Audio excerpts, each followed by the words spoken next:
ஊர்ல லக்கி அப்படின்னு ஒரு பொண்ணு இருந்தா. அவ சரியான அட்டை சோம்பேறி.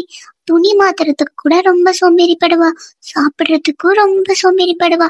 கை மேல எல்லாம் கிடைக்கணும்னு நினைப்பா.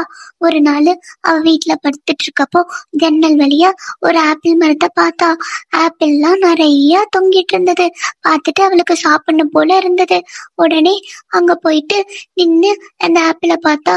ஐயோ, இத சாப்பிடணும்னு நம்ம மரத்துல ஏறி பறிச்சு சாப்பிடணுமே அப்படின்னு அதுக்கும் சோம்பேறி பட்டுட்டு, நம்ம இந்த மரத்துக்கு கீழே படுத்துக்குவோம், அது மேல இருந்து கீழே விழும்ல, அப்ப எடுத்து சாப்பிட்டுக்கலாம் அப்படின்னு சொல்லி அந்த மரத்துக்கடியிலே படுத்துருச்சு. படுத்துட்டு வெயிட் பண்ணிட்டே இருக்கு. ஆனா ஒரு ஆப்பிள் கூட விழல. அவளுக்கு ரொம்ப பசி எடுத்துச்சு. ஆனாலும் அந்த ஆப்பிள் கீழவே விழல. இதுல இருந்து நமக்கு என்ன தெரியுது?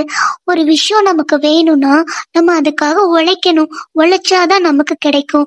உழைக்கலாட்டி நம்ம கையில அது கிடைக்காது. நமக்கு என்ன தேவையோ அதுக்காக நம்ம உழைப்போம்.